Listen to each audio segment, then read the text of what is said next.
Today on Chasing the Sun, Stone crabbing, is that what we're into? Stone crabbing. it's time for some stone cold crabbing. Do you actually reach in to where he lives and you pull him out? Deep, dark hole on the bottom. I don't know about that, bro. I'm gonna be straight with you. You really want to look for that tide to flush onto a flat. So stone crabbing up here in the Panhandle is actually like a wintertime activity. Do you guys know how long it takes to get hypothermia in 85-degree water?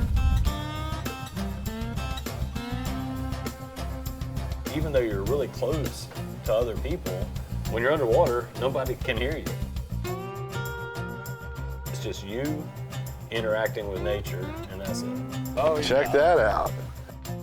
So I need to put my finger right here. Yeah. You just break it off. Hey, good work, dude. We stone crabbing now.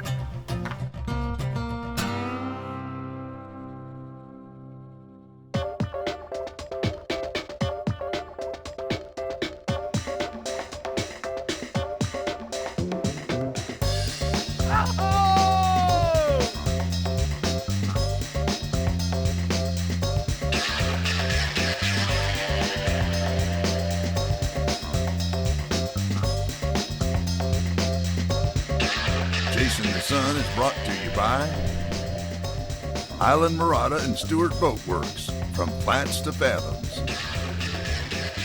Kicker Audio, living loud. Pelican, built to protect. Mercury Marine. And by Z-Man, the science and art of fishing.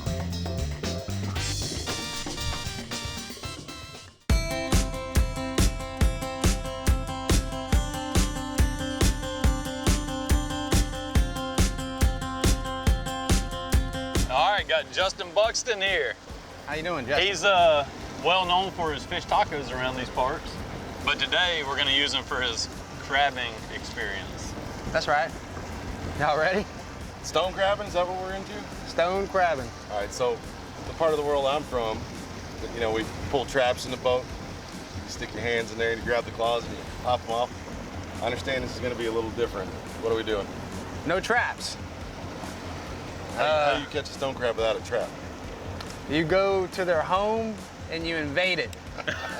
You pull them out without, without trying to get pinched, and you just ask him for his claw, and if he gives it to you, you put him back in his hole and let him live. Hold on, so what you're saying is you actually reach in to where he lives and you pull him out?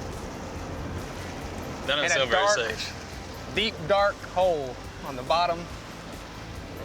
I don't know about that, bro. I'm gonna be straight with you. So stone crabbing up here in the Panhandle is actually like a wintertime activity. I think when most of the country thinks of wintertime activities, water sport is not on the menu. Right. But it's a little different up here. Usually in the fall and the winter, the water remains relatively warm. Not too bad for us. Yeah, that's We're- right. We know we're used to that. aren't we? Now Travis, coming up from Key West, 80 degrees is starting to get, jackets and boots weather for him. Right. Do you guys know how long it takes to get hypothermia in 85-degree water? So of course we had to make a pit stop by the Panama City Dive Center, Right. pick him up a wetsuit.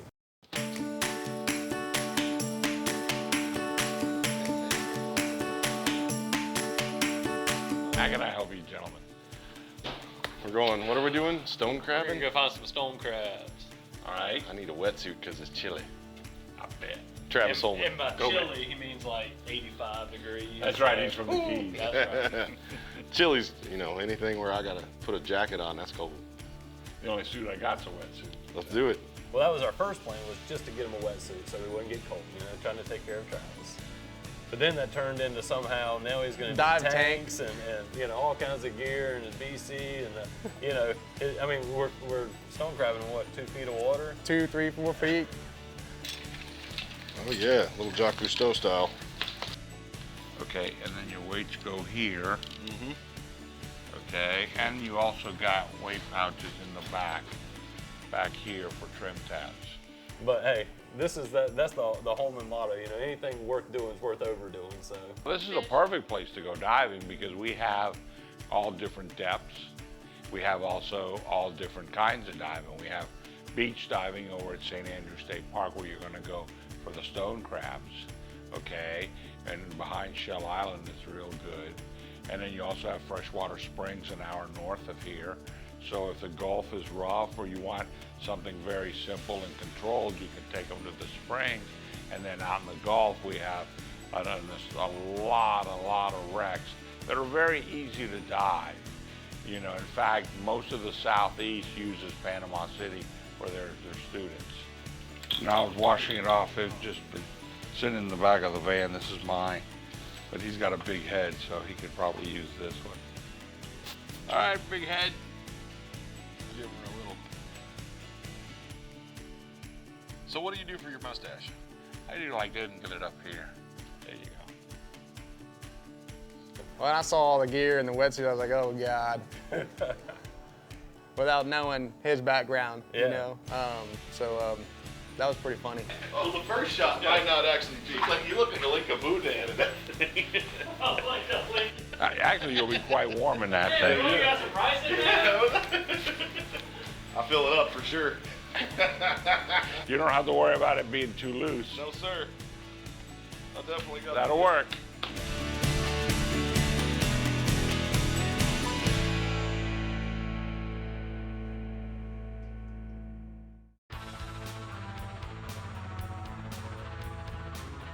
October 15th is one of my favorite days of the year because it's opening up the stone crab. You see that like little mound of sand where that's broken, where there's some shells? That looks, you know, looks like there might be something there. We're on the board. Hey, good work, dude. As soon as you came back to the boat with that first crab, my gears started turning.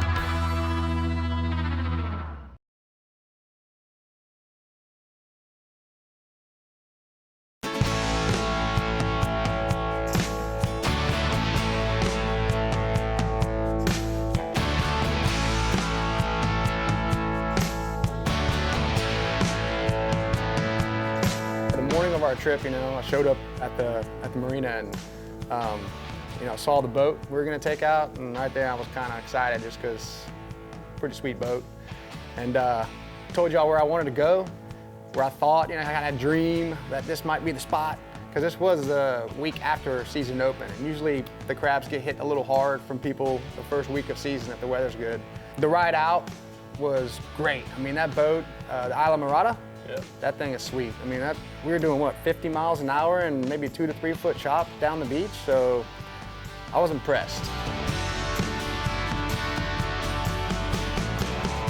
You know, we're out there and I was explaining to y'all what we're gonna be looking for. You know, like we're gonna be shallow, grass, the turtle grass, the real pretty green grass, and we're gonna be looking for the white sand holes, our beautiful white sand. You know, the crabs get in there and they dig out.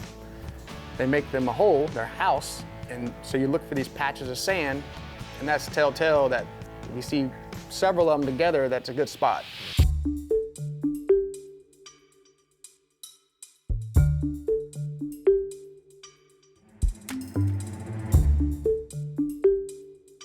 You really want to look for, you got the tide coming in and out, and so you almost want to look for that tide to flush onto a flat.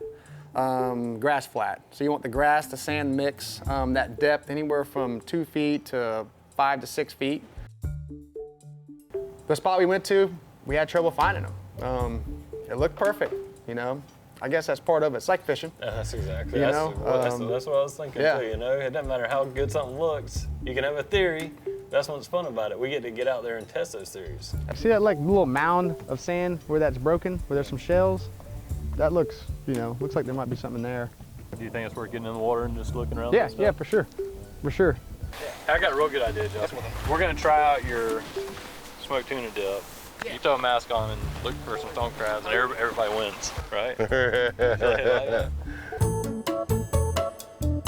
You know, part of being on vacation is eating. We're like kids. When you want kids to have fun at something, you bring a lot of good snacks. All right, rotation. Hard day at work. Only bad thing is, there's a bunch of crabs here. That means we're gonna have to stop eating, get in the water. When we're done.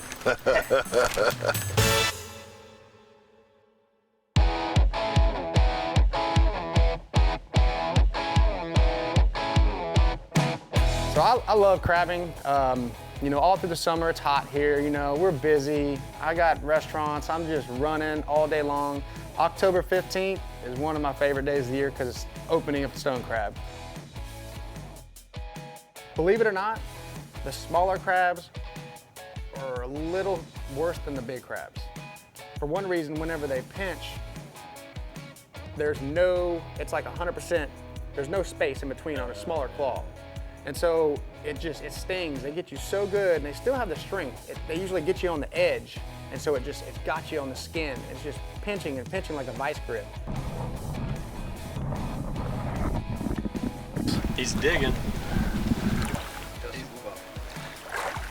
Oh, Check that out.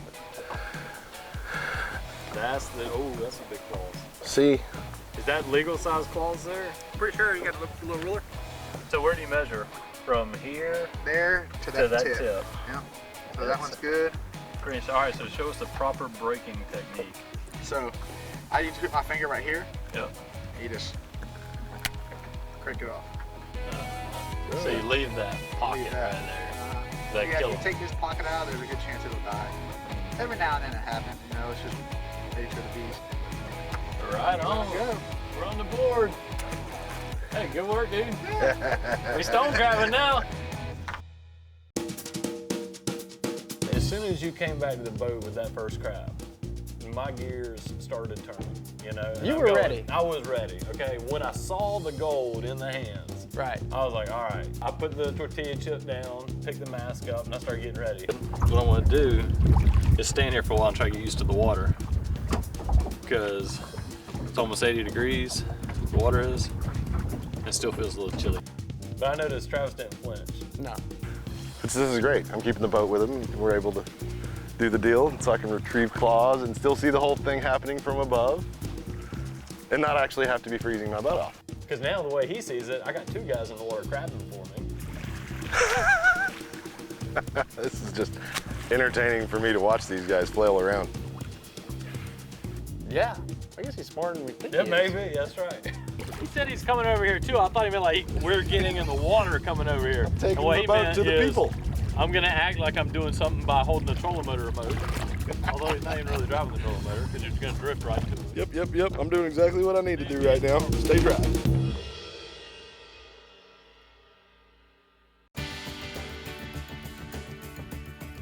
You know, another thing is just the serenity of kind of being there with people, but you're also by yourself. This thing weighs like 80 pounds. That gear was taking up all the room all day, so I guess it went to good use. Yeah. Because we did get some cool shots underwater.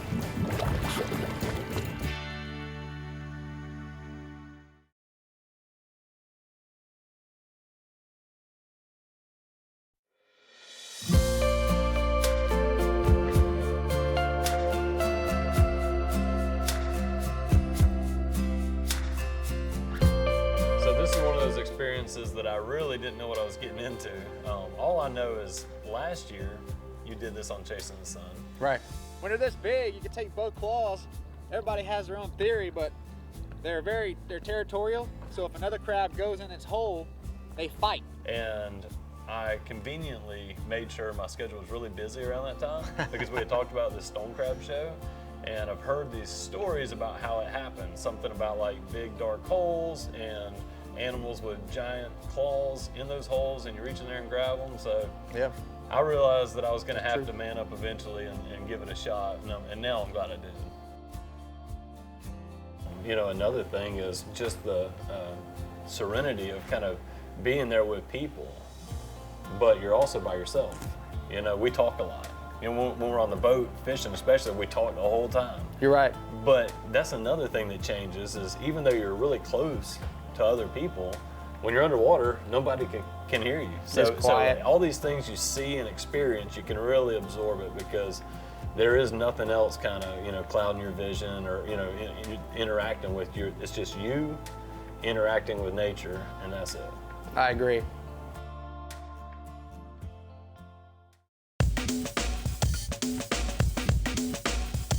I know we're creating some interest with Travis. Yeah. I can tell. You know, we're actually pointing out some holes. You know, I reach in there, caught my first stone crab. Yeah.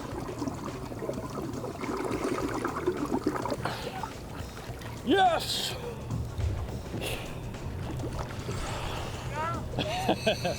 You know, so as we're starting to get some action here, you can tell he's wanting to get involved. You know, he's got all this gear in the boat, dive tanks and stuff. You know what I always think every time you get it used or a rental wetsuit? How many other people have peed in these things? This thing weighs like 80 pounds. And I realize now what it was that got him in the water. When we were talking about we need some underwater footage of this. He realized he could grab that camera, get in the water with us, get in on the action without having to reach in the hole.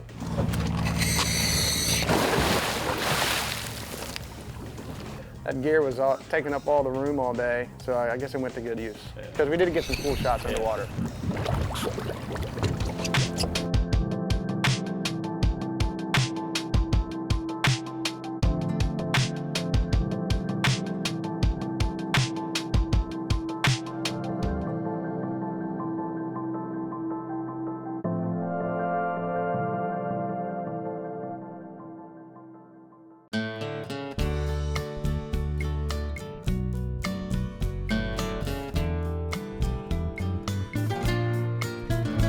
So Justin, I appreciate you dragging me out there. I did not think it would happen, but I will say, after experiencing it, now that I know what I'm getting into, Right. I'm actually looking forward to next season, next Sweet. year.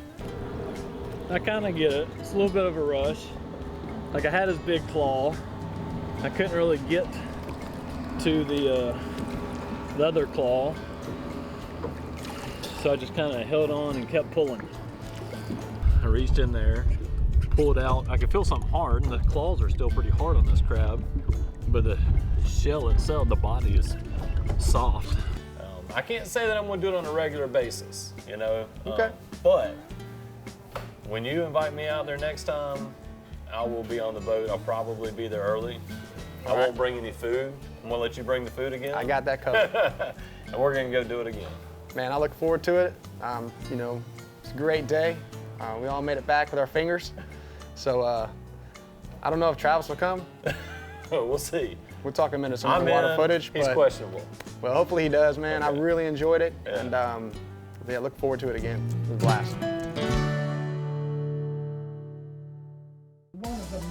Coming up, we learn what's under the sea and how we got there at the Man in the Sea Museum.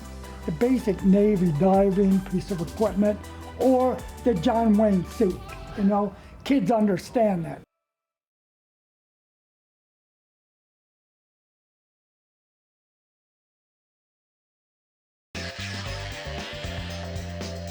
Chasing the Sun has been brought to you by Native Eyewear, built for the backcountry.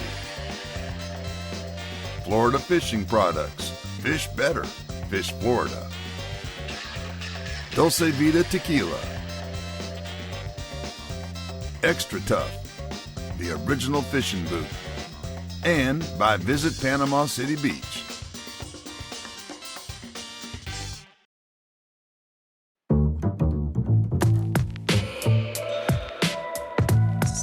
The history of diving is on display right in Panama City Beach.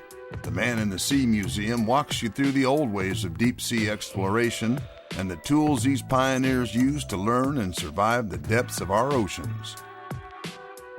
We're standing in what we call the Man in the Sea Museum, and the museum basically is designed to show the general public who doesn't know anything about diving what diving's really about, how man lived underneath the ocean to recover such things as gold or a ship recovery and so on. So we built it around basically the history of diving. The museum really was devoted initially to expand and display what the U.S. Navy diver does. But we had to do the preview of showing people where diving really came from. In Panama City is the home now of all U.S. Navy diving training. and that's done over on the Navy base. We decided that we'd make the center room of the museum dedicated basically to all the saturation work that the U.S. Navy had done. Our intention basically was to bring the museum back to what the U.S. Navy does in diving, because they're the people that do all the basic diving. All the rest of the things what are done by these people that do scuba, and so are really the net effect of what the Navy has done in the water. Now, Sea-Lab 3 is when I joined the group at the tail end of Sea-Lab 2, and I had to learn as much as I could from what they did on Sea-Lab 2 to make Sea-Lab 3 a better piece of equipment. After Sea-Lab 3, I was gifted to build basically the United States Navy ocean simulation facility, which is now operated in the very beginning by the U.S. Navy. If you're interested in how diving and undersea technology has shaped our world, a trip to the Man in the Sea Museum is worth a look. So you said John Wayne, I think of Cooper Gooding Jr. in one of those. And what was that? Men of Honor. Oh, You know what I'm okay, talking about? yeah. That is neat. What year was this? Oh my gosh, back in the early or late 1800s to early 1900s. Wow.